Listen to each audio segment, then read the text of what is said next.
nod until you hear what I say. It might change your mind. All right, I'll just start. I've done a lot of talks, I guess, kind of in general about this thing. Sometimes I have a computer with and a PowerPoint. Sometimes it's be like this. I decided today that I was just going to do it this way.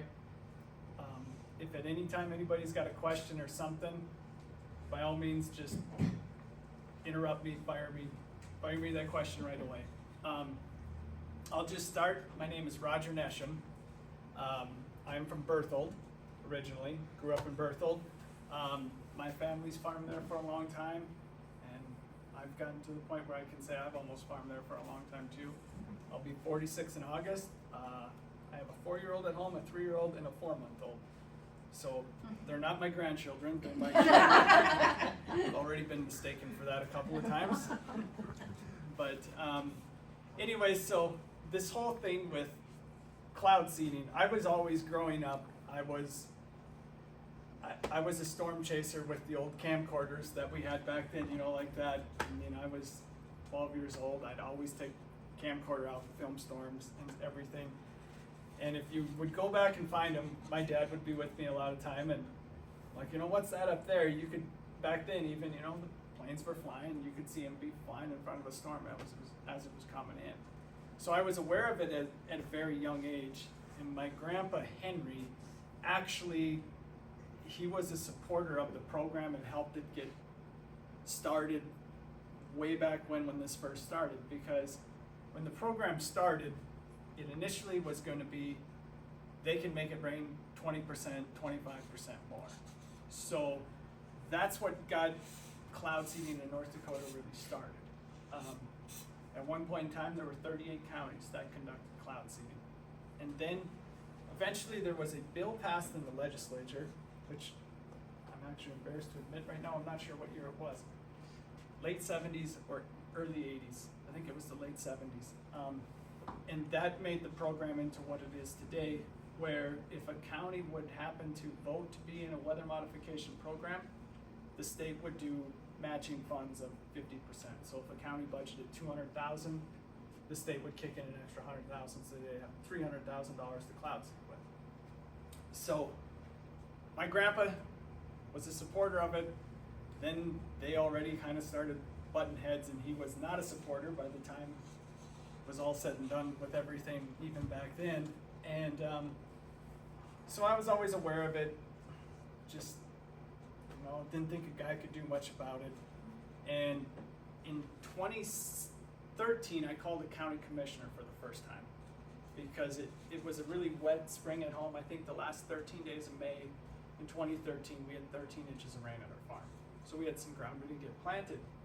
And one day, we were out working in some PP ground, and there's some storms popping up, and I noticed the planes were up flying.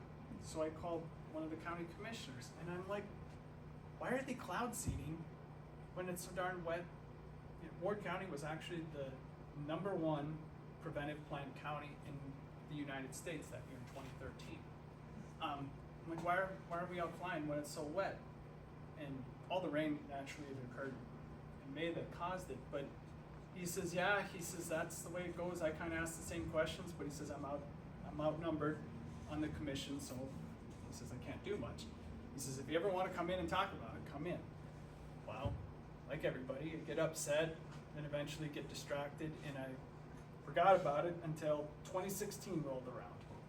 And we had 2 very large hailstorms in 2016. June 9th was the first one, which I always say, if I'm going to bet on a day it's going to hail, it's June 9th. It's my mom's birthday, and it would religiously rain or do something on June 9th. That's just the way I always say, if I'm in Vegas and I got to bet on a day of a hailstorm or a rain event at home, I'll put all my money on June 9th because it seems to work out. Well, one day that summer, I was driving down old Highway 10 or County Road 10, and I get pulled over, and I'm doing 65, and I'm like, the heck, I was lucky I was doing 65 because that's not normal. And I was like, why is he pulling? He comes up, he says, sir, you're speeding. I says, I was doing 65. He said, the speed limit's 55. I said, when did they move the speed limit to 55? Oh, just recently.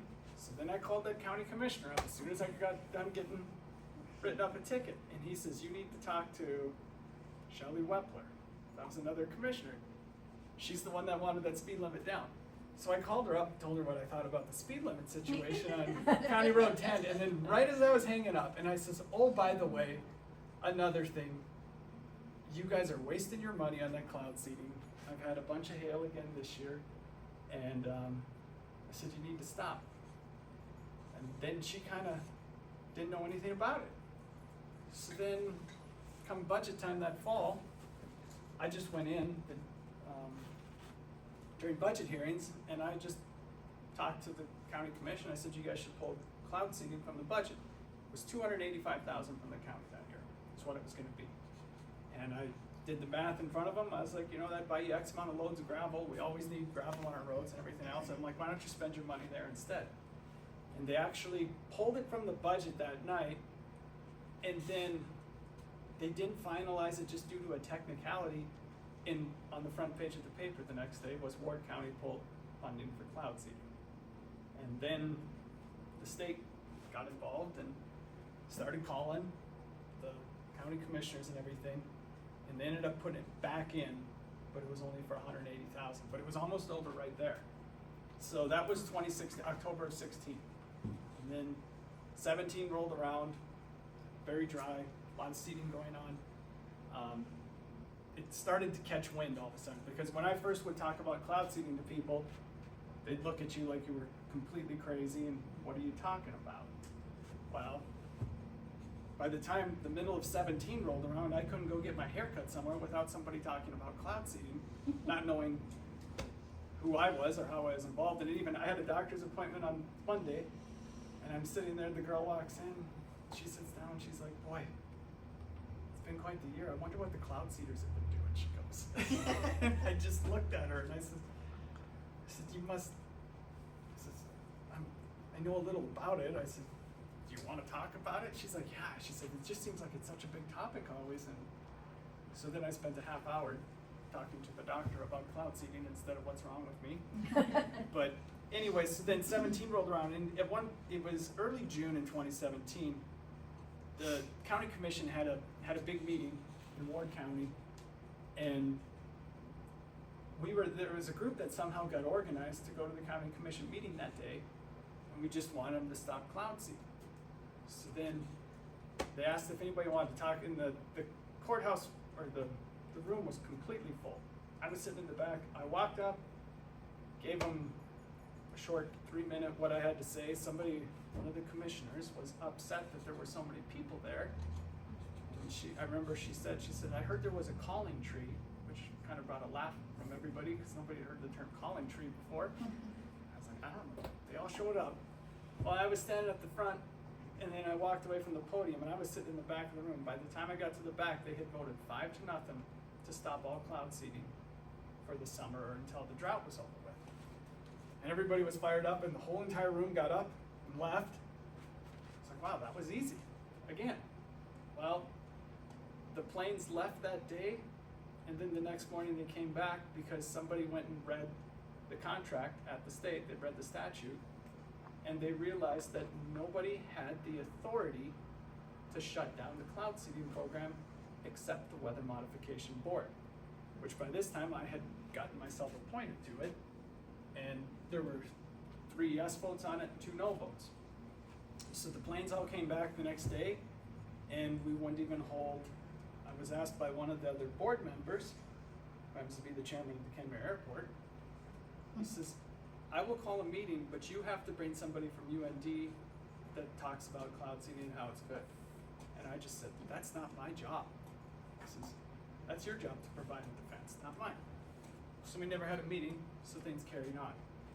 And then we fought over winter meetings, summer meetings. Our Weather Modification Board meetings went from, the first one I was at was in Homesteaders. We were sitting at a table like that, and there was 5 of us there. By the second meeting I was at, we probably had 75 people at them, and nobody on that board wanted to listen or hear anything against the program. It kind of got to be rather entertaining, actually.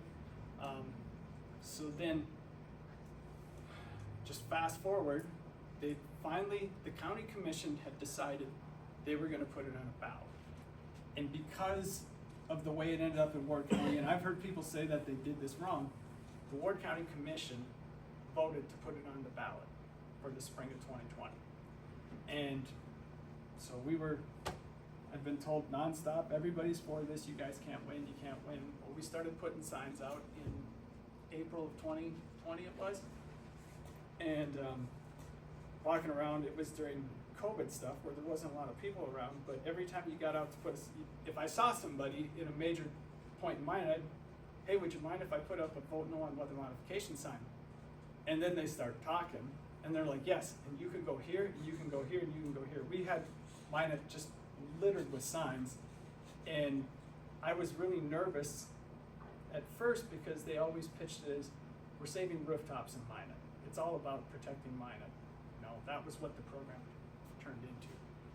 And by the time election rolled around, I was pretty confident we were gonna win, but I was still nervous because I was kind of the face of it. So on election night, my wife's like, aren't you gonna watch TV, wait to hear the results? I'm like, I think I'll know when the results get in because I'm sure somebody will call. And I walked into the room to grab a beer, so I was nervous. And I got 3 text messages in a row, and they were all of the vote total, and we won by a margin of 9-1. So I had a pretty late night that night by myself. A slow next 3 days, I think, after it. But it was fun, and at the same time, leading up to that vote, Scott Hennon had actually, on News and Views, had hosted a debate. It was in 2017 at the State Fair between myself and the president of Weather Mod Inc. And so Scott knew who I was, and we talked a couple of times, and he initially was very friendly to our cause, but then all of a sudden something happened and he was against us. And I called that show. They had people on for a half hour in support of weather modification, and I called up. I had his phone number. I said, could I come on and counter? And they left me on hold for 3 days before the election. Wouldn't put me on. The election came in, and I was just calling up to spike the football. That's all I was going to do, because I felt the way I'd been treated. I just thought it was going to be necessary. I sat on hold for 2 whole days before I could call in. They'd let me on air, and he said, Roger, you got 10 seconds. And I just said, you guys sat and told us we were wrong, and we had the largest margin on election night outside of Williams County voting to spray mosquitoes, which was it. And then that was it, he cut me off. That was the end of the show. So something has always seemed to be working against the opponent's side. And I'd given several talks down at the Water Commission or just testified. And I was gonna bring my box with tonight just as a demonstration, but I've got a file box. You know, it's full. It's just stuff I've printed off over the years, I've read, I store it, I keep it. And one of the things I found a long time ago was the Texas Weather Law Association. They do rain enhancement in Texas in the wintertime. And in that, it said, they had a frequently asked questions section. It says, what about hail suppression? And it literally said, hail suppression has been shown to decrease rainfall. We do not do hail suppression in Texas. I testified to that at the Water Commission in 2018. I have that paper, I printed it off at 60. It had been there for a lot longer than that. I went to that website 1 month later to print it again. We made an error. Hail suppression does not decrease rainfall, it actually increases rainfall. I know it sounds absolutely crazy, but that's there. I've got it printed, screenshotted, and everything. I still have it. But if you go to the website today, it said they made an error. And like, I understand errors are made, but you don't make that type of error. It's like saying, I have a John Deere combine. Well, I'm at your farm, I'm here to fix it. I only see a case. Oh, I meant a case combine. Yeah. It doesn't happen, but it did. And then there was a big paper that was written in the 80s that I would give to everybody. I gave it to a lady that was on the weather board. She was for it, but we always got along good and cordial. And I said, you would enjoy this, your father-in-law's mentioned in this paper quite a bit. And in there is a quote from the Fargo Forum, the guy that was the head of it. I actually tracked him down. His name was Alex Koscheski. When I talked to him, he was like 93, but I had hunted him down. And he was in the paper. It was the 1980 or 78 Fargo Forum. And he's in there saying, I have a very important job to do. Deciding between hail suppression and rain enhancement. Since hail suppression often leads to the breaking up of storms and decreased rainfall, it is a very important decision I must make whether we suppress hail or increase rainfall. It's in the Fargo Forum. I still have the paper. It's there. It said it. So granted, that was in 1978. I know the science has evolved or whatever since then. Maybe they were wrong then, but then it just makes me ask, well, aren't they wrong today? How do we know if they're wrong today? And there's studies, they always put out everything on their website that supports it. But then when you start digging into pages 7, 8, 9, 10, 11, 12, 13 on your Google search engine, that's when you start getting into some really interesting stuff. And there was a study done in Illinois that was actually a double-blind study, because nothing North Dakota cites to support the program has ever been done in a double-blind study. There's absolutely nothing that they have that is a double-blind study. It's all statistical analysis, and since the program here has been operational for over 40 years, they don't have a control. So they try to use downwind counties and use statistics to show differences. Well, anyways, Illinois had a double-blind study conducted in the 70s, and their consensus was you had a decrease in rainfall on the lines of 25 to 35% of the hail reduction. So if you had a 40% reduction in hail, you had a 10% reduction to a 15% reduction in rainfall, which everybody then will say, well, that's good because we reduced hail. But the thing that everybody needs to realize here is that we in North Dakota do not have, number one, large hail in general. Number two, our loss cost averages in this part of the world are between 3 and 4%. So when somebody says they have a 40% reduction in hail, you took a loss cost from, say, 4.5% down to 3.5%. Which another way of saying that is, for every 100 acres, instead of losing 4.5, you're losing 3 to 3.5. So there's 1 acre that was saved per 100. But that is not actual hard data. It's all qualitative, not quantitative, because if anybody's ever been to the field with a hail adjuster, it's usually, we come up with 28%. Are you happy with that? Oh, I think it's a little worse than that. So then we go to a different part of the field, all of a sudden I have a 38% hail claim. That is the way it works.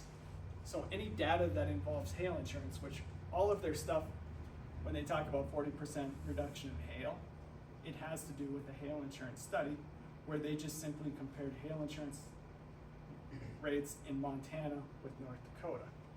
And they came up with a statistical analysis that showed 43.5% or something like that.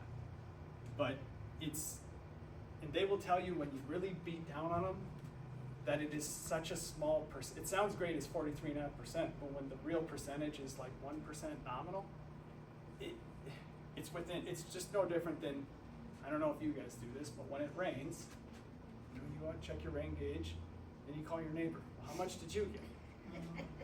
I got 7,600s. How about you? Well, I had 92. And you call somebody else. Well, I had 80. Well, we all live within a mile of one another. How does that happen? It's the natural variability that exists within everything. So when we talk about all these pluses and minuses due to weather modification, it is such a small finite amount that you can't say with certainty if somebody had 5% more rain on the summer from seeded storms, that equates to 800s. You can't measure accurately 800s unless you had a rain gauge every square yard, because it's so variable.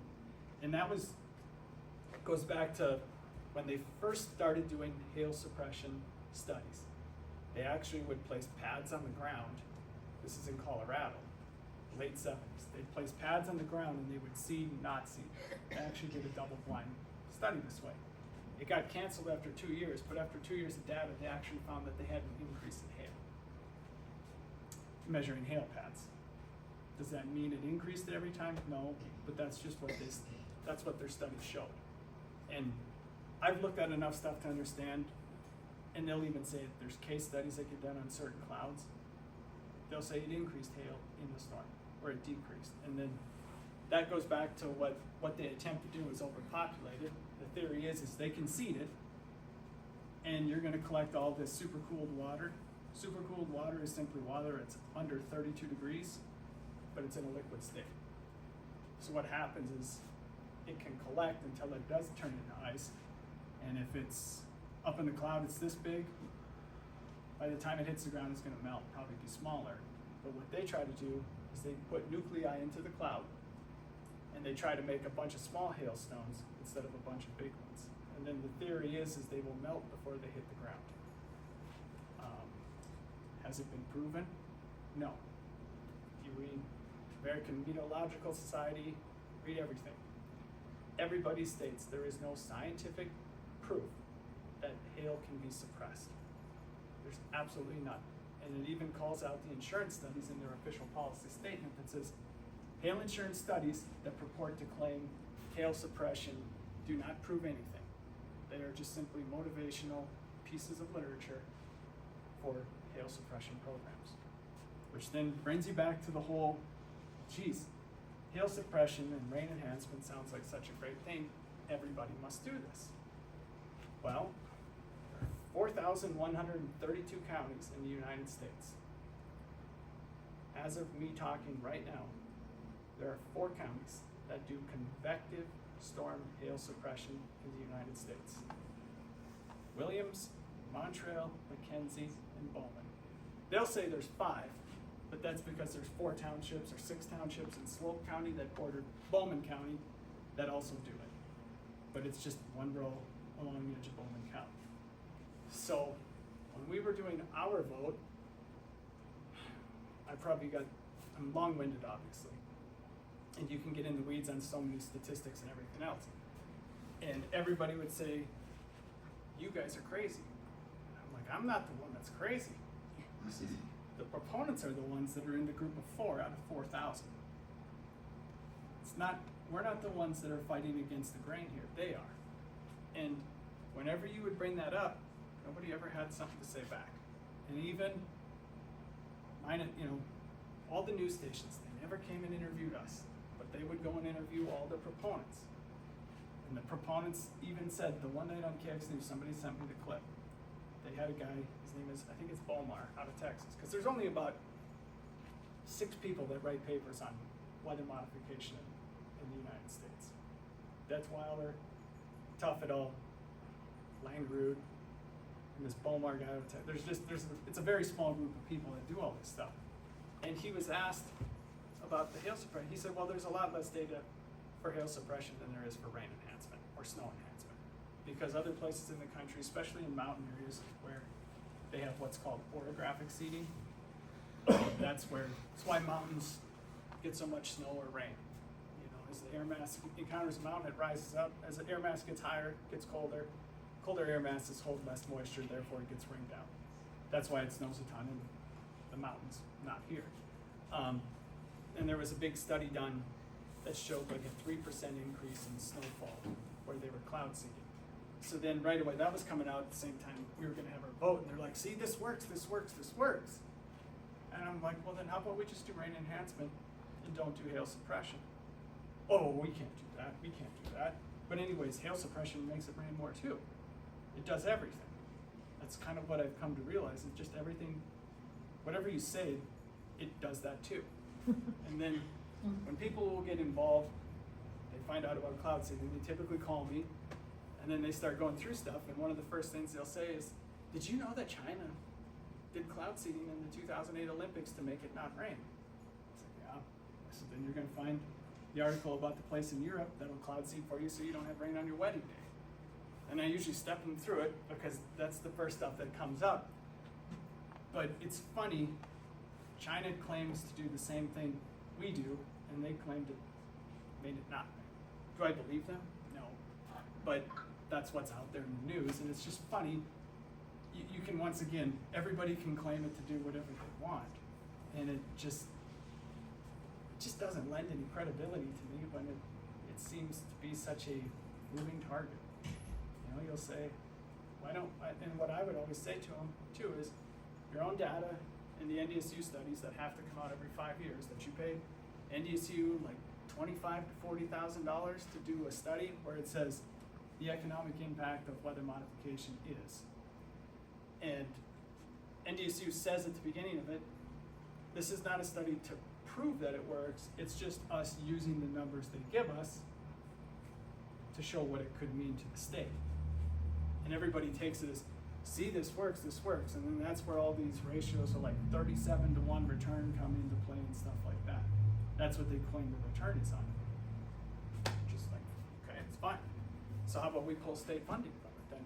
Since if you have a 37 to 1 return, I mean, gosh, you don't need state funding for that. We could use state funding for something else. Oh no, we can't afford that. It's too expensive. I'm like, but you're getting a 37 to 1 return. Oh no, we can't do that. We can't do that. Okay, well then you must not believe it. Because if I knew I was going to get 37 to 1 on anything, I wouldn't be scared at all to invest in it or whatever. So, where am I going with this? Sorry, I haven't thought about it at all. I was busy all day and I'm just shooting from the hip here. So anyways, all this stuff, you know, it goes on. You get bombarded from both sides about this or that, and I just like to boil it. Well, I'm going to share a little more anecdote. Kansas is considered the hail belt of the United States. Kansas had a 14-county hail suppression project. It was ongoing through the 90s into the 2000s, and like every place that conducts hail suppression, you will find the same things. People are feeling rainfall is being affected, and they want it to stop. But Kansas, when you look at hail maps, Kansas is the Super Bowl of hail in this country. North Dakota is probably somewhere down at 6th grade football level. We don't have big hail. We have smaller hail in general. Kansas has big hail and lots of it all the time. Kansas in 2018, they had 14 counties. They were down to 2. Those 2 counties voted it out 2018.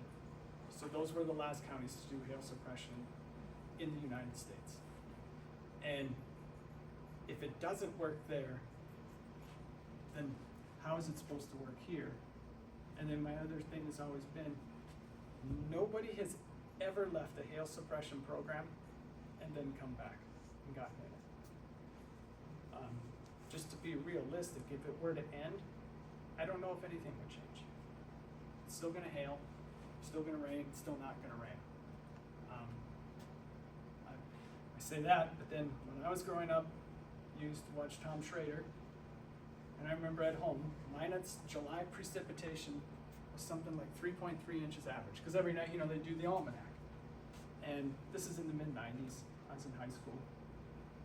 And I'd always watch it. You know, June was 3-something, July was 3-something. Today, the average rainfall in the month of July in Ward County is 2.4 inches. We've lost 1 inch of rainfall in 25 years. And I've never understood why it started to affect us. I couldn't figure it out. Then I realized Williams County didn't join the Weather Modification Program until the year 2000. Since the year 2000, every storm that has formed on the Montana border has been seeded through Ward County up until 2020. Is that a reason? I don't know. But you look at all the 40-year weather data that comes out, National Weather Service Climate Prediction Center puts out this stuff, and they show changes over 20-year and 40-year periods. And it's just very interesting. You can see increases in precipitation in Montana and all of North Dakota, but literally at the North Dakota line in the northwest corner of the state, we didn't have a change in precipitation. Because we always constantly hear the state's getting warmer and wetter. It's not true in this part of the state. And is that coincidence? I don't know. But we are the only convective cloud seeding operation in the country, so it begs to ask the question, it's no longer my job to prove to them that they're not doing anything. It should be their job to prove to us, because they're the ones that are trying something different. And I tend to sit around and think about this, and so in the last legislative session, we had a bill introduced that was going to take the state funding from cloud seeding. And it was going to take funding from the state, so just the counties would pay for it. And then it was also going to have a hard 3 township setback, and every 4 years, counties that were in the program would have to vote on it. Because the way the law is written today, there's an old article in Bismarck Tribune, I'll never forget the quote. The guy says, when they get in, it is impossible to get them out. So that's when I started reading the statute. And as you guys know, gathering signatures isn't an easy task, especially in a rural county. But the statute that created this whole program favors weather modification, something huge, because it gets in, and to get it out takes an act of Congress. And in that same Bismarck Tribune article, it was from like 2003, which is going to lead into another quick story, but most people don't know this, but Montana and South Dakota have banned cloud seeding. They require them to carry such a huge insurance premium, they don't seed there. That's why when you look at radars, they cannot cross that state line. It is because the program that is the greatest thing since sliced bread in this state is illegal in that state. Now tell me why. Tell me why that is. Why is somebody so against it when right across the fence somebody's so for it? It's just another question. But in that same article, the reason the article was in the paper, it was 2003 in the Bismarck Tribune. It was titled, Will the Debate End? It was a debate about cloud seeding. And it was talking about this big National Science Academy was doing this big study on cloud seeding. We're gonna finally figure out if this works or doesn't work. Well, there was that article, and there was never a follow-up article. Well, I wonder why. Well, I went digging. Sure enough, the conclusion of their statement was, there is no scientifically credible evidence that rain can be enhanced. And then you get down to the hail suppression part. Furthermore, there is no scientifically credible proof that hail can be suppressed. And it listed all the reasons, and that was where actually the hail insurance data studies was referenced to. And so that was the end of it. So everybody down at the Atmospheric Resource Board in Bismarck, they don't ever want to talk about that study.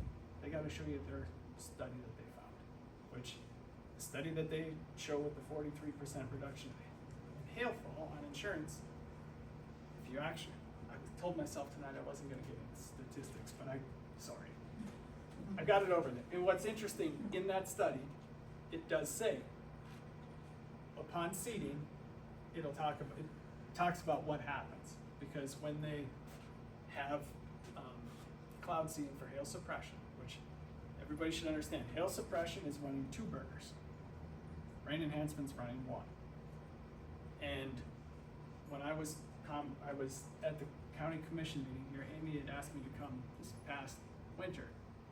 Darren Langer, the head of the program, was there. And he and I were both at the mic. I'm like, do you do 2 different types of seeding? And he kept beating around the bush and wouldn't do it.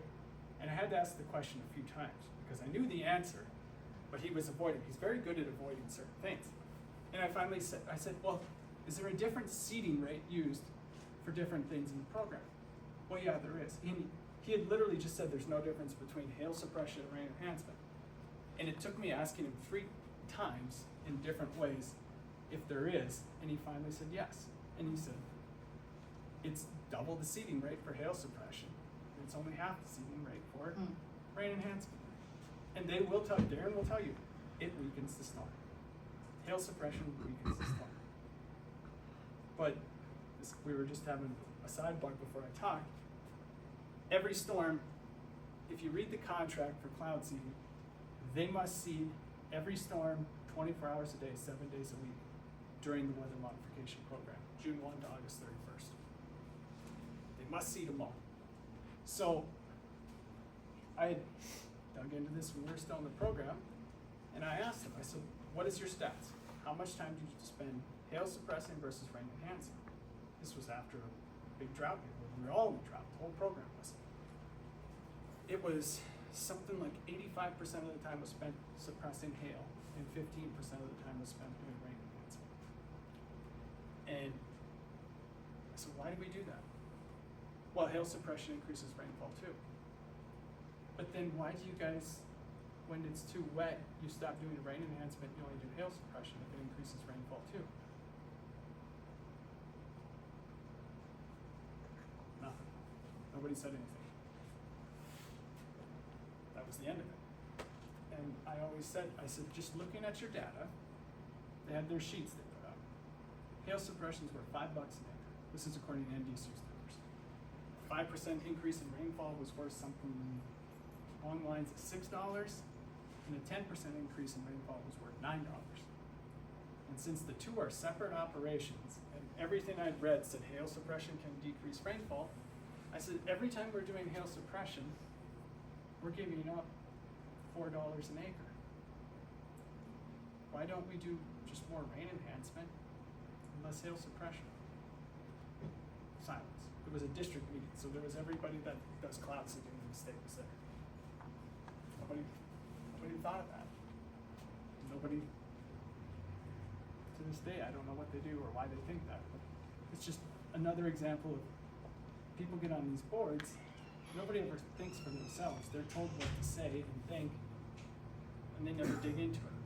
And that's why whenever I talked, nobody could say anything. Because I just try to just look into stuff for myself. I'd rather prove it to myself than have somebody tell it.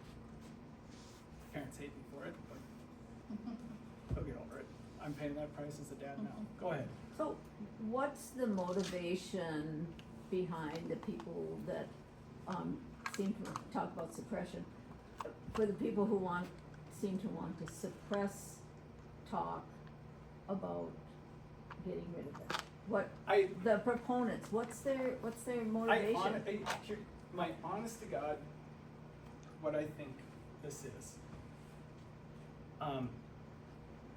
Most of the people most closely tied to the program are involved in aviation.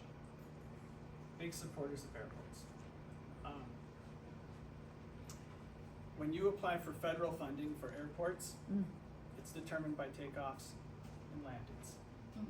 Okay. So, to give you an example, I think it was in that same district meeting, we flew 48 days out of 90 in a drought year, when it didn't rain all summer. Okay, so what does that tell you it's like in a year that it rains? Okay, that's why you'll see, and they'll often say, well, just because you see a plane up there doesn't mean it's seeding. It doesn't matter. They're encouraged to go up and look at it. I mean, they have radars, they can see what's going on there, but they go fly. It pads this is just, you should never make an assumption without knowing for sure, but this makes a lot of sense because North Dakota Aeronautics Board is part of the program. UND Flight School is part of it. UND Meteorology is part of it. And at the end of the day, I just think it's a way to drive grants to airports. And I have nothing against airports or anything like that. I understand the need for them and everything, but I think at the end of the day, we could come up with a better way than to leverage the most important asset we have, which is water coming out of the sky. That's what I think it is. Because when I do talks, it's always airport people. And don't get me wrong, there are others, but there's really, a lot of the times they might not be farmers or anything, but they're involved with that airport. And Bowman, case in point, go to Bowman County, look at the airport that's down there. When they opened that airport, Heidi Heitkamp was there. Heidi Heitkamp said at her grand opening at the Bowman County Airport, the Weather Modification Program is important to this airport. It was brought up. It's important to the airport. Yes. So, me guessing, prove me wrong. There's probably nothing that says you can directly link it, but that's kind of the where it goes. Because it goes back to what I started. I got way off track when the program started. It talked about rain enhancement. That's what it got it in on, because everybody's like, you know, if somebody came to you in the 70s, hey, we can make it rain 25% more. Well, sign me up, you know? And then it morphed into hail suppression in that one big paper that you cannot find online anymore. And I've got copies of it.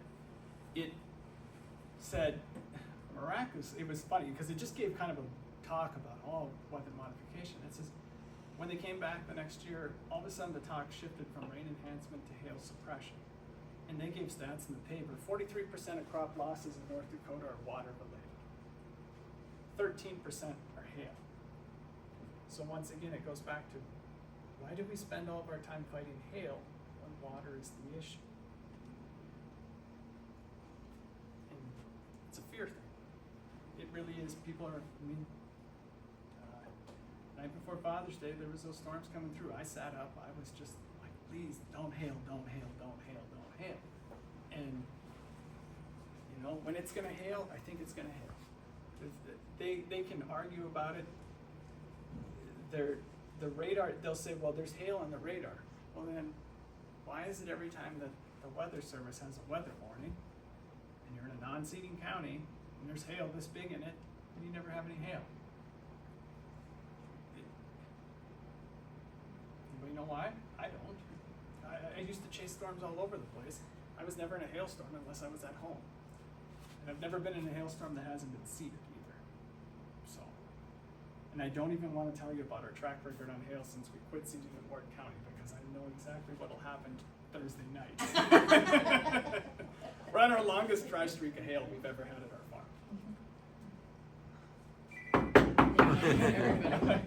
But, so that, that's my thought. When you actually, Weather Mod Inc. actually had a, excuse me, it's bath time at our house.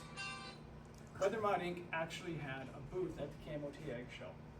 And when you went in the little magazine thing, this was before it got heated in Ward County. They left since they didn't go there anymore. What it talked about in their byline about what they're doing, it was talking about the Weather Modification Program, but it talked about the number of interns they've employed. Nothing else. They're very proud of the fact they've churned out 100 pilots and 300 meteorology students, whatever it is. And in the contract with Weather Mod Inc., when you read it, they're required to have 6 meteorology interns and X amount of pilots too. And so they prop that up. It's like, well, you mean you want to take these jobs away from these kids? And it's like, well, if you know anything about the aviation industry right now, there's not a shortage of pilot jobs, there's a shortage of pilots. Mm-hmm. So if the program were to go away, those kids would find somewhere to go get their flight hours. And it's probably like a lot of things we do in this state. We have out-of-state kids come and get cheap tuition to learn how to fly, and that's on our tax money because we're paying for that program. They get their degree and their license, and guess what? They leave the state. That's what happens. That's what's always happened. But that's a big talking point of the program. You know, and then I know Bowman County had a vote on weather modification in 16, and they lost, but they were, I know the guy down there that started it. I found him in the paper and I cold called him. We're good friends now. But they were confident they were going to win, and then in the last week the state came out, told everybody they'd lose their radar. And I'm sure that same talk has been going on here. Thing to know that anybody use a weather app of any sort, like Weather Underground or something like that, the radar that you see on Weather Underground are all National Weather Service radars. They do not incorporate the Stanley radar. Stanley radar is old technology, it's kind of its own system. So therefore, you will still be able to look at your phone and see if that's a thunderstorm coming at you or if it's nothing. You know, most people can tell without looking at the radar, I think, but people like it. So that is one thing to think about. I also, I'm somewhat involved in politics begrudgingly, but anyways, when I helped on the last bill that was going to do that stuff, you know, we got it through the House by we won by a huge margin, probably 40 votes. Then it got to the Senate side, and then this is where things get dirty again.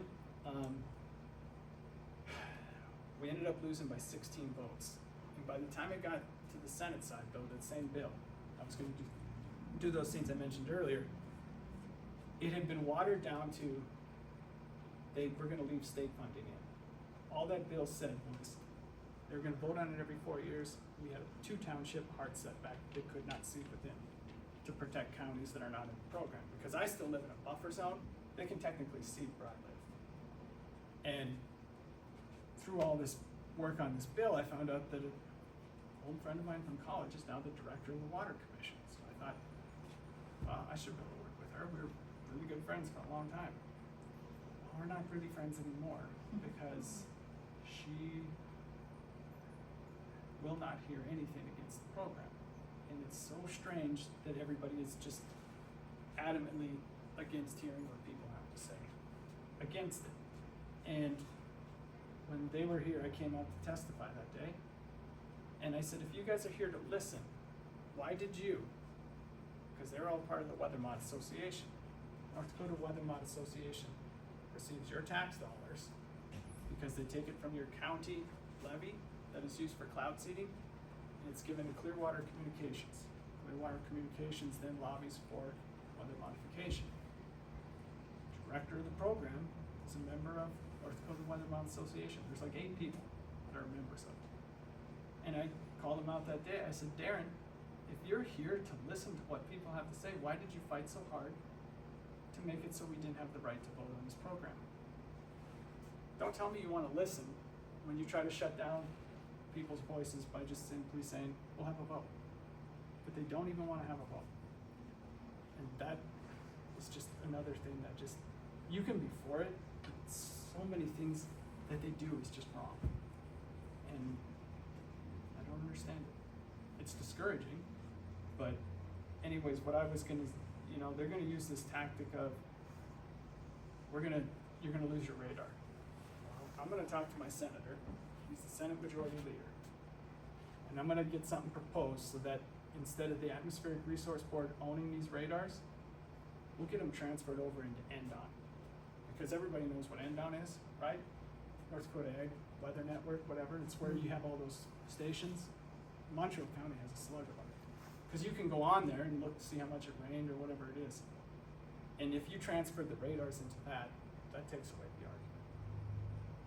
I like looking at the radar, but is it the end of the, it's not the end of the world, you still have radar, but if they're gonna play that game, that's the game I'm gonna play. Because then that's one less thing that they can use against us. Right or wrong, I don't know. Come up with a better idea. I don't have one at the minute, but, so. Any of that make sense? Rambling, crazy? That makes a ton of sense, and thank you so much for all the work you do, and Christy Trosby, nice to meet you, Roger. I had a question on June, we have a little group here, those of us that have been trying to get signatures and stuff here, and on June 2nd, we got a text that said Aaron Skarsgård, chairman of the Mountrail board, said, starting June 1st, the county will not be doing any flying for rain enhancement until further notice. I'm wondering what your thoughts are and why they would stop that. Also the fact that we've had more rain than ever, if it's even a coincidence or connected, and why they're doing that. What is that? That's where they think they actually control it. They can choose, the weather board authority can choose, we're gonna focus on rain enhancement or hail suppression. But what you will find out when you dig into the logs and everything else, we spend all of our time doing hail suppression. A great majority of it. The reason they're doing no rain enhancement now is because May was plentiful with moisture and everybody's wet. So they're doing you a favor by not making it, purposely rain more. But see what they do with that is, these guys, I don't know if Aaron's one of them, but you get out west by Williston. I was at the district meeting that one winter, and the guy says, my neighbor just laid down hay. I can't call for rain enhancement. He honestly thought if he was calling for rain enhancement, I think they really think it's gonna rain when it wouldn't rain otherwise. Right. Because he's like, we can do rain enhancement, there's guys hanging. They're gonna make a cloud? But then They really are dumb. then you say, well, you claim hail suppression makes it rain more anyways. Yeah. Well, Well, Roger, then it's silence. So this is what I mean. You can't have your cake and eat it too. And those guys, boy, they cake it up and eat it all the time. They honestly think, I truly believe there's a majority of them that honestly think they make it rain or they stop it from hailing. Because that's the way the program is drawn up. See, my opinion in that whole text was the fact that now these weather boards are looking at like, well, now we wanna save our own ass. That's exactly why he said it, Yeah, so I'm gonna say this. to try to Just to pacify us. pacify people. Yep, that's And exactly what he that said. was my hope. That's mine too. I don't, they get together. See, these weather boards are supposed to be a conduit between the program and the community. They're supposed to take input from the community and then decide what to do. I don't know who they take input from, but they're just like, well, it's wet outside, we're not doing rain enhancement. And it was standard operating procedure within the whole program. Come August 1, there's no rain enhancement, it's only hail suppression. It was always the way it was. And I got on the board, I said, you know, there's 180,000 acres of soybeans in Ward County and sunflowers and corn and all that stuff. So you're gonna favor a small grains producer all year and give them rain. You're gonna give them rain. I just saying what you guys are telling us. You're gonna give them rain all year, but now you're gonna say to the row crop farmer, nah, you don't get the blessing of the extra rain because we gotta allow for harvest. They stopped rain enhancement to allow for harvest. So it's a PR thing to really look like they're looking out for you and everything else. It's just rubbish. It really is. At the end of the day, it's rubbish. I think I have something to add to that from what and Joel, I think you know about this too, but what I understood is the hail suppression is what we voted for getting, but not the rain suppression. So You voted if for it when? I'm sorry. long ago, whenever we did. Yeah, Mountrail County is like the forever longest ago. running program now there is in But country. it wasn't rain, so because we didn't vote on the rain part, anyone from the county could call and request we do not do rain Oh, enhancement. yeah, that's right. Oh. But And why then- did we not ever Because we didn't know know that? exactly. But We so never knew somebody that. did call, and talk to Aaron and say, we don't want rain enhancement in Mountrail County, and do you want us to call you every week and verify that? And he said, no, we'll abide by that. So that's what we understood is why it has quit this time. And I guess when somebody brings it up, just say, well, then why do you guys say hail suppression increases rainfall too? Because that's what they'll tell you. So if we wanna, can I get 3 volunteers up here by chance? Because I will talk about the hail insurance study. I need 3. Go ahead, Heidi. Come on, Jim, you're good. You're out there. Somebody, come on. Come on. Come on, Mary. What are they volunteering for? So then just 2 of you, okay, just 2 of you. I can be the 3rd. Okay, so in their hail suppression study, they actually have they do say in there, I've got it in my pickup, I don't have it, so I'm gonna probably not be verbatim, but I'm close. The hail suppression causes early rainout, okay? But then you read everything about cloud seeding. Nothing they do will make a thunderstorm last longer. Nothing. So a thunderstorm is gonna last so long no matter what. Ladies, get in a row right here. Then you say pink, just go over there. Oh. Heidi's here, okay. Okay. Here we are. Now, when you read the study, Battle it the out. hail insurance study that brings all this to the forefront, what they will say is hail suppression leads to early rainout. You will find, and they'll say then, the area with hail in the thunderstorm will receive less intense rainfall. Areas that wouldn't have received rainfall will receive some rain, while the hail area will receive less intense rainfall. say. Okay, so now knowing that everything they do does not make that storm last longer. So without seeding, it's gonna rain from Heidi to Pink. Now, you know what that study says, and it says it right in there, it causes early rain out. So now, it starts raining here where Roger's at. Okay, how far are you apart? 12 feet? Sure. Okay. I'm 4 feet behind her. Starts raining where I was, and guess what? Nothing they do will make the storm last longer. They'll cause early rain out, which is the beginning of the end of the storm. So now it stops. Here. I get nothing.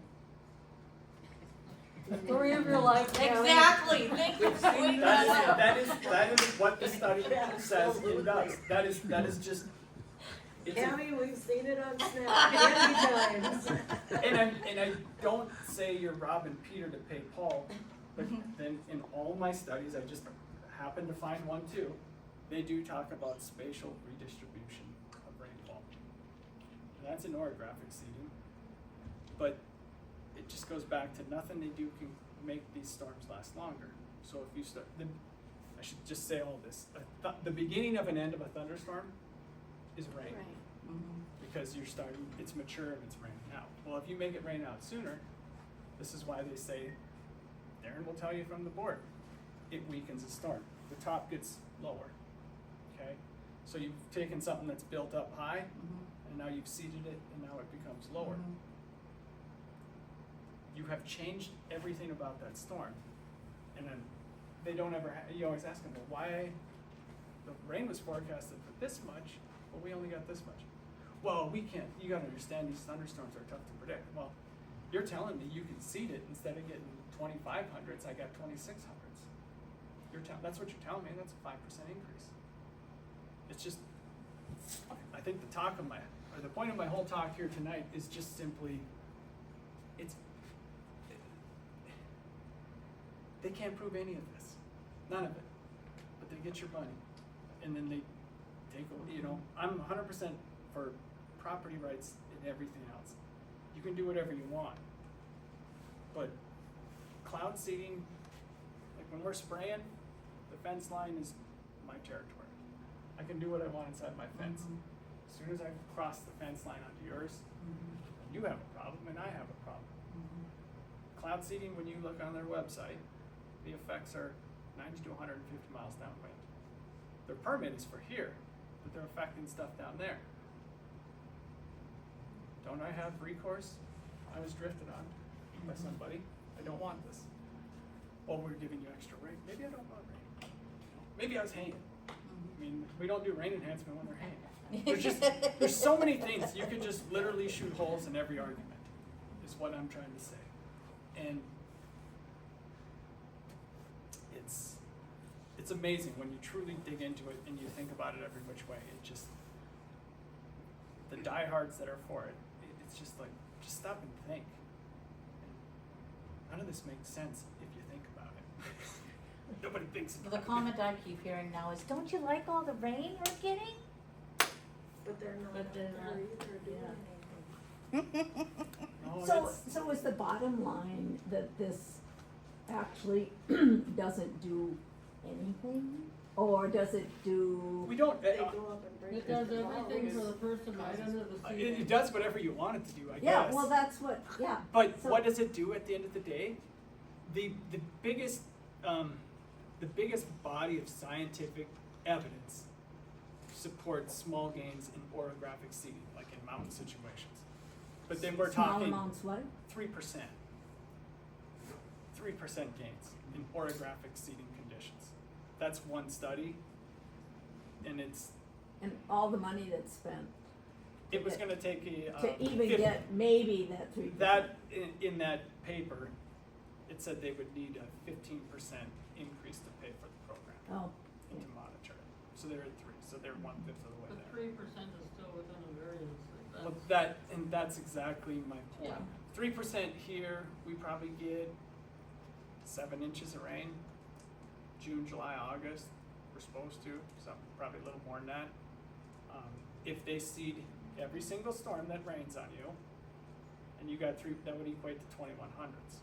But like the big rain event on last Monday, there was no seeding going on. So you got 2 inches of rain out of that.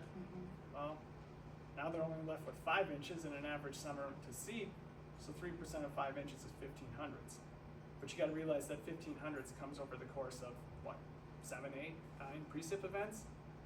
So when you really nail it down, it's if your rain gauge isn't perfectly sitting straight up and down, you can easily have a variance of 20% probably. It just when you boil it, there's a reason nobody does this, because it doesn't do anything. But then you get into the hail suppression side, which there are people that attempt rain enhancement, but nobody does hail suppression. And it is, you will find a decrease of rainfall. And I know every time they're applying, they're doing hail suppression. Well, when you've been along long enough to see enough hailstorms, it's either gonna hail or it's not gonna hail, right? And there's an example of that is Calgary, Alberta does do hail suppression because they're right next to the mountains. They get a lot of hail up there, a ton of hail. It was the weekend of our vote, and surprisingly enough, the contractor in Calgary is actually Weather Modification. Calgary had a hailstorm Saturday, June 17th, 2020. You can Google it. Take a look. The 4th worst natural disaster in the history of Canada was a hailstorm in Calgary, June of 2020, that they seeded. $1 billion in damage. Okay, I'd call that the Super Bowl of hailstorms. So obviously the question then is, well, you guys didn't save them. And the reply will be, well, it could have been worse. All the time. Could have been worse. Is that grounds to have a program to affect all of us when we don't want to be a part of it? No, it's not. But that's what they will say to that. The 4th worst natural disaster in the history of Canada was a hailstorm the week of our Weather Mod vote in 2020. And they failed. Gosh, I did that again. So if they can't protect you from the big one, what's the point? Which brings up another point. You truly do have a terrible thunderstorm, tornado, and everything else.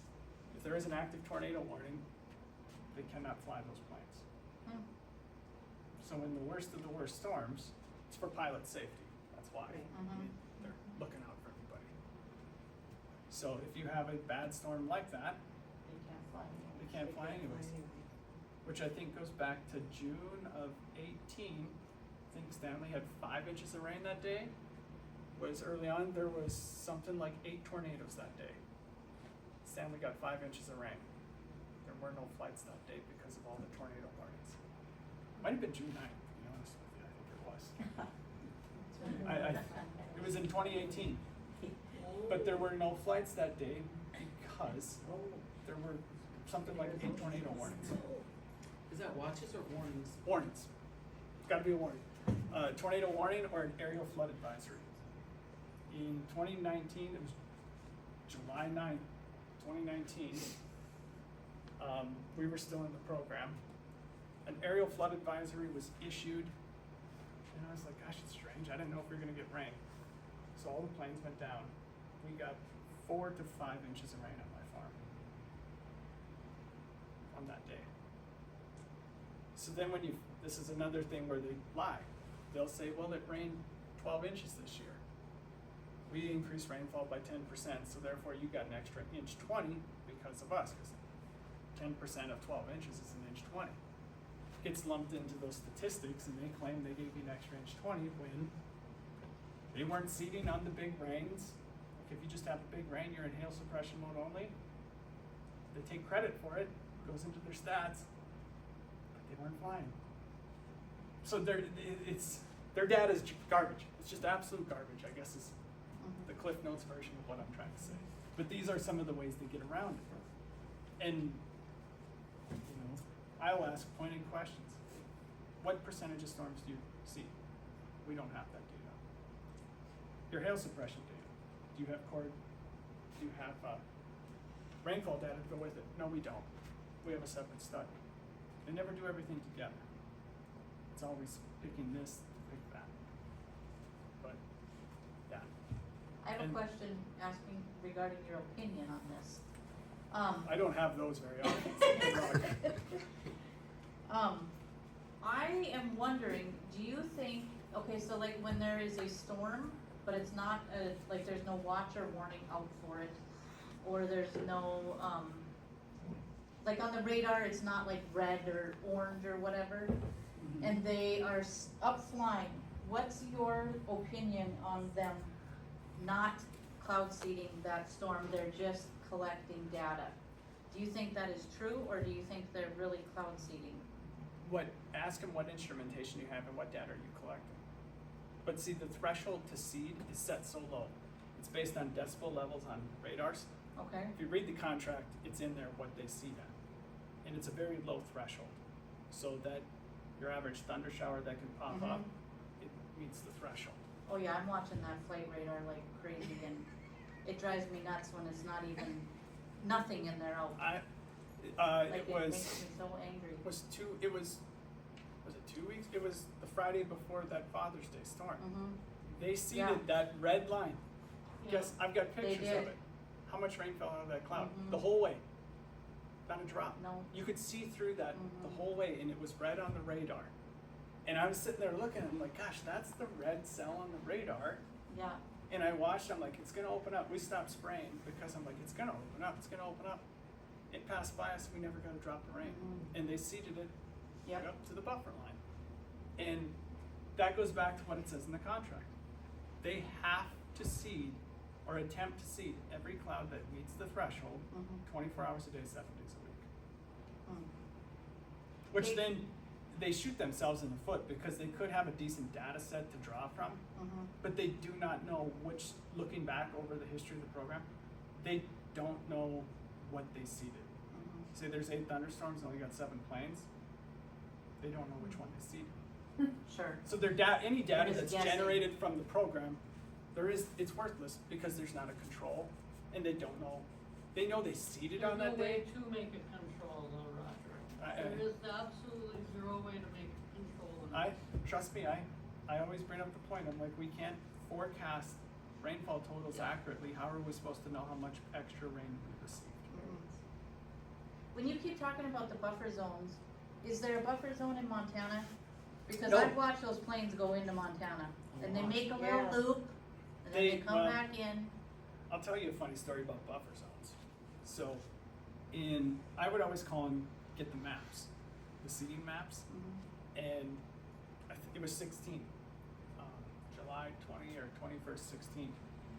They flew into McHenry County and seeded, like they showed 2 green lines for hail suppression. They flew into McHenry County probably 20 miles on a storm moving east. So then I have all this stuff and I take it to the Water Commission. I'm like, this is a violation of the permit that the weather modification people give themselves a permit.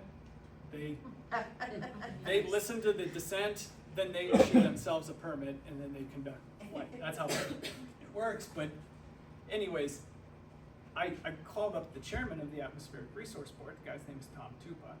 He was a retired state employee that somehow stumbled into this job of being chairman of the North Dakota Atmospheric Resource Board. And I said, Tom, can you explain to me why these guys flying in past the buffer zone and storms moving east? Like a buffer zone in Ward County today is supposed to, extends into Ward County. If there's a storm coming from the east, they can start seeding there so that the seeding takes effect by the time it gets to Mountrail County. And his response was to me, he says, Roger, you gotta understand, these pilots can't see the road signs or can't see the county line. I wish I had a recording. Well, Oh my That is God. no lie. The man who is technically in charge. Is what he told me. And I said, Tom, Did you tell him that? I said, Tom, I said, that's the GPS? dumbest thing I've ever Yeah. heard, and I know I'm We not can see smart. him, come Yeah. on, I'll tell you But what I'm like, you Yeah, should I'll tell you, all right. You should be embarrassed. You think I would fall for that. And that's the best thing you have. But yeah, he said, no, the pilots can't see the road signs, you know. We live in- Oh, boy. And they don't have any instruments No, to tell no them where they instrumentation are or at all. anything like that. Exactly, none. That's Oh what my Funny, gosh. there's still so many of them. And then, does anybody ever address that? No. Nobody ever address, these guys do not, they make it look great on paper, but they don't answer to anybody. And the thing, it's something I've thought of lately, and I've always left it in the back pocket for down the road someday, but I assume everybody is familiar with Clean Water Act. Okay? The Clean Water Act covers the waters of the United States. And there's been hubbub over the last decade where the EPA wanted to claim all water falls under WOTUS, waters of the US. So they want to say this, if this table were a puddle in your field, that is now water of the US. So anything you do to that is under the jurisdiction of the Army Corps of Engineers. Things that are not up for debate currently about what are waters of the US, Missouri River, Mouse River, probably little streams. Like you can get in big trouble for breaking WOTUS law. Well, if you and I were to discharge water into a water of the US, we would have to get a permit.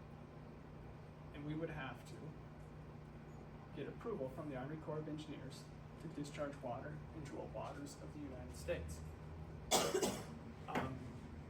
We were having debate on the cloud seeding bill there in the last session. Mike Dwyer, Senator Mike Dwyer, who's also head of North Dakota Water Users and everything else, who, you remember that term Clearwater Communications I talked about earlier, that lobbying firm? That was his lobbying firm. His son now runs it since he's a senator. But Mike is Mr. Water, and so therefore Mike's client is Weather Mod Inc. Mike sits on the Appropriations Committee in the Senate. So therefore he is the guy who gets to say, you're gonna vote this way or you're not getting your money. That's what happened to that bill in the Senate. But Mike was going around telling people that the cloud seeding program is to western North Dakota what flood protection is to Minot and Fargo. And he said that program, he told Representative Matt Ruby, it adds 2 inches of water per year. He's from Watford. Adds 2 inches of water per year to that county. So then I just did the math using what he said. That's 27 trillion gallons of water. An acre inch is 13,000 gallons. Guess who's never applied for a permit to discharge water into the Missouri River? Atmospheric Resource Board. And I've always thought a guy should sue. I hate to say that, but sue them based on Clean Water Act violation. Because Lake Sakakawea is however many acres. They do not have a permit to dump water in there. And all the water that they say they create that's extra is billions upon billions of gallons of water, if it's true. And I know if they were ever, there are 2 defenses I know will be, because in the first line of the statute creating this program, the state of North Dakota claims ownership of all the water in the sky. And then it also says in there, any water created through weather modification is considered natural. But it's never been adjudicated. It's never been taken to court. I really want to do it just to see what their defense is, because I know what the defense will be. It will be, like every time they've been sued, prove that we did anything. Their defense will be that they do nothing, even though they sit and tell us that they do everything. This is stuff I think of when I'm sitting around. But I mean, critique my line of thinking there. Am I right or am I wrong? They're discharging water into a body of water of the US. They don't have a permit to do that. And I actually, the Water Commission, I did bring it up. run up to the Water Commission Director, Andrea Traffic, that's my friend from the first day of college. And the reason I know her, I was standing in line at, oh gosh, what's the name of the dining hall at Reed Johnson? I'd had a late night the night before. Always having a good time. And she was standing in line, I'm like, Conway. I thought her last name was Conway. I thought she was somebody else. She's like, no, I'm not Conway. She's like, I'm Andrea, Roger. You've got me mixed up with somebody else. And I'm like, I don't know you. How do you know me? She's like, oh, we've met. Second day of classes. I'd only been there 5 days, but I'd already made sure I had fun out there. And anyways, so I was talking to her. We had a pretty heated 3-hour discussion on this. And I asked her at the end of it, I said, Andrea, I says, why don't you guys have to apply for a permit with the Corps due to Clean Water Act violation, or Clean Water Act? And she, well, Roger, we all know with the ruling this week that that's all in limbo. And I said, Andrea, that ruling had to do with the puddles in our fields and in our driveways. The Missouri River is still a body of water of the United States. So don't give me that. And she says, well, I'm gonna have to have an attorney on it if we're gonna talk about it. And that was the end of the conversation. So I know, they know, if somebody ever brought suit, that would be, their defense would have to be, we're not making it rain more. Otherwise, they'd have to have, and you get into all these, it becomes cost prohibitive. They need an environmental impact study, which would take, I don't know, 100 years.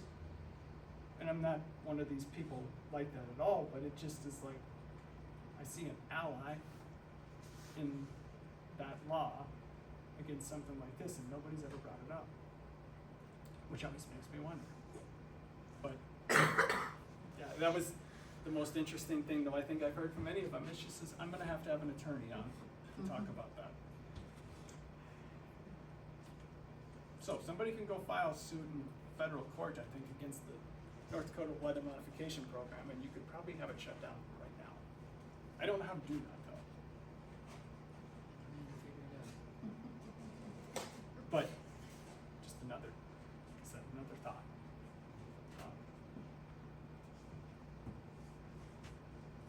What are your thoughts on the chemicals they're using and what it's doing? We're breathing, What they will eating, tell you, drinking. and I think it says it on the Water Commission websites, they could cloud it for 100 years and it would not be an inch deep across the entire project area, is what they say. It's silver iodide. It's a non-organic compound, not naturally occurring. When we were doing commercials, I'll tell you a funny story. When we were doing radio ads, we were writing commercials, and it was during COVID. And one of the symptoms of silver iodide exposure is a cough. So we had a radio spot where it's like, respiratory illness. They read off the effects of silver iodide. It's probably pretty dirty, but it was actually really, it was done in good humor. The guy that that was one of the commercials we did use. So, you know, the funny thing about it is like, they're skiers. I used to work at a ski area for many years in the wintertime. And so yeah, I was a ski bum for a long time. I know I look like one. But anyways, they would burn silver iodide flares to try to make it snow. It was even a joke there, but they do it because they're fighting climate change is what they say. Because there's not gonna be snow left in North America in the next 30 years. That was 20 years ago they were saying that. But it's funny that those things happen in like very environment orientated communities, mountain town, very liberal places and stuff. But I don't think anybody ever gets permits. Everybody hears it's gonna snow more, so they say yes. But does it actually, do they have any data to show it snows more? No. But they do it, it's kind of a marketing ploy. And I know actually Weather Mod Inc., the company that does the stuff here, in the last Winter Olympics in Korea, they were bragging how they were contracted to make snow. But if you go look at any of the, if you remember watching that Winter Games, the only place there was snow was where there was an event. Like literally there was a path of snow for the ski racers and everything. And I used to do work on World Cup events and stuff like that. When I drove a snowcat. And what we would do is we'd work with snowmaking. And when you have an event like the Olympics, the one thing you don't want it to do is snow. Because you make snow blowing water through high pressure lines in the air when it's cold, and it just freezes and it's very wet, but you can mold it so you can build a base, stick it in place, you can do all these things. So I just thought it was so ironic they were bragging about they were contracted to make it snow for the Olympics, which when you watch the Olympics, there was no snow anywhere, it was all man-made snow, but on top of that, you don't want it to snow when you have a winter event. You want to make snow yourself with these guns. But it's more PR. It's more PR to make them look like, man, everybody's doing this, it's so good, it's so helpful, it's so great. So, we can go from talking about that to ski bum, I guess, you know. broad range of topics here on Clean Water Act and ski bum. So, any thoughts, comments? Shut up, Roger. Anything works, I don't care. We very much appreciate you. I appreciate coming out and helping. Yeah, your research is awesome. Yep. It's hanging in there. I haven't been reading up for a long time, but it's, but it was this last winter. I did one more piece of research, which I didn't want to talk about research all day. They tried to do a study again to replicate hail stuff, and they actually found that premiums in cloud seeding counties are higher than non-seeding counties, and so are the indemnity payments. So in other words, there are more crop insurance payments made to farmers in cloud seeding counties than in non. Oh, And the premiums you pay are higher, oh. which you were probably very aware of that. And when I first started fighting this, I remember hearing, well, our premiums are lower because of it. I was like, gosh, how am I gonna fight that? So I just assumed it was true. And then I went and looked, all the counties around us had a 20 to 30% lower hail loss ratio than we did in Ward County, the longest continuously operated hail suppression program in the world. So, if all these things about it hailing less and everything else because of the program is true, why do we have a higher hail loss rate than the counties that don't do it? And then also, why are the indemnities higher? Is it due to decreased rainfall? I don't know, but there sure seems to be a correlation. And Darren Langeroot, the head of the program, actually, people always say, why don't we partner with the insurance companies? And he says, we've talked to them about it. I'm like, so where did that go? He said it didn't go past first base. Well, who knows more about weather patterns and crop loss than the insurance companies who insure the crops? Nobody. So why would an insurance company turn down a chance to make more money? Because in reality, their indemnities would go down if your hail rates went down and your rainfall went up. Why would they turn that down? Those guys just are all fact number based. But they can look at their numbers and know that they want no part of that program. Because if the numbers favored them, they would do it in a heartbeat. There's nothing that stops them from doing it. But instead, they wanted no part of it. Somebody just give me an answer. I'm all ears. I haven't heard one on that yet either. The closest I've heard to it is, well, they don't want to take sides. Like insurance companies don't take sides. They have actuarial data and they have massive amounts of money they technically manage for, like California CalPERS, like the CalPERS fund, all these state pension funds. They send all your money to insurance companies because that's the safest place to put it. Get a proven return, there's no risk because they got all the numbers and the facts. They know exactly what they need to charge and they know what they're going to get back and they're going to make a profit. But these people don't wanna fund hail suppression or rain enhancement. Because they know, looking at the insurance data in this state, there's higher indemnities here and the premiums are higher where they see.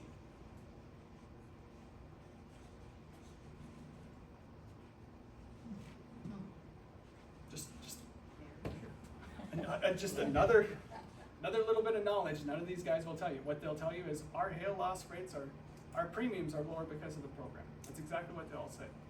None of them have actually went and got a set of hail loss rate data like I got that's this tall. Gone through it, looked at it. Did I statistically analyze it? No, but it's pretty plain to see. I handed a stack like that to Doug Burgum at a meeting one time, and I'm like, here, take it. He looks at me, and I just took it. Go read it. Probably too busy now anyways to do it, but it would be interesting if he ever did. So yeah, so anybody ever says that supports it, it's like a lot of stuff. The opposite is true. You know, I know there's always a lot of talk about breaking up storms and that. It's a tougher thing to prove. There's a lot of talk that, you know, a lot of stuff when you look into it, hail suppression decreases rainfall and stuff like that. But there's a lot of other things there's a million ways. I would not want to be them defending it, but they have the upper hand because they have the state on their side and North Dakota Aeronautics Board, a couple of land grant universities. Everybody's on their side. So I'll just stop with, if it did what they claimed it did, everybody would do it. And instead, nobody else does it. Simple as that.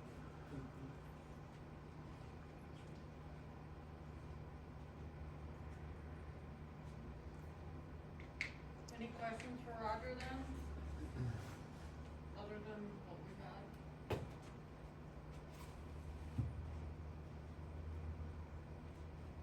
We sure appreciate you coming out, Roger.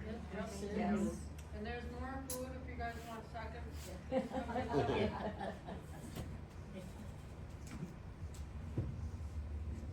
him a round of I applause. think Yes. so. I was gonna say, I'll share my phone number because if anybody's got questions or comments or concerns down the road, it's 720-7454.